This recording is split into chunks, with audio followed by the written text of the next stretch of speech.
So there's been so many leaks of this next iPhone that's coming out, and personally I love iPhones, as most of you know, but there's just so many different little things that this specific iPhone is going to be lacking that it just doesn't really make any sense to me why Apple is going down a route which I'm not extremely happy about, and it just doesn't really make any sense in general. Now, the first thing being, yesterday or the day before, we got another leak stating that Apple may not be putting Touch ID back on these next iterations of iPhones.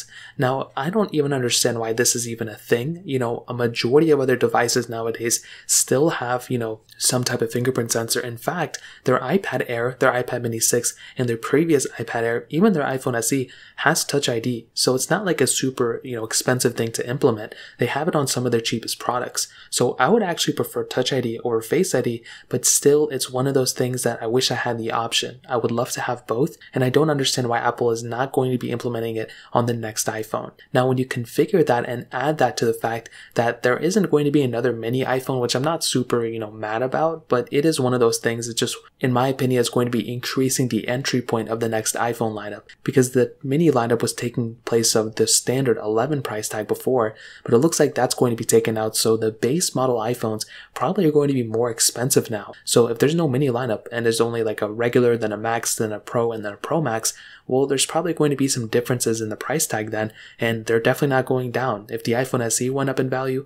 I'm pretty sure the next iPhones are also going to go up in value. But the biggest thing, and this is the thing that's still throwing me off, is that Apple is only going to be implementing that Apple A16 chip, or the 16 Bionic, whatever they're going to be, putting in that iPhone, to that, Pro model of devices. They're not going to be bringing this to basically, the lower end models. Now, I think there's going to be a variation chip, so there's going to be like an A15X in the lower end model or something like that, but it's still very weird. This is going to be the first time where we're going to see this big of a change from one generation of iPhones to the other, for them to potentially increase the price tag, for them to potentially keep that same chipset as the older generation, but also for them to go ahead and not bring certain features like Touch ID, and also with that removal of the notch.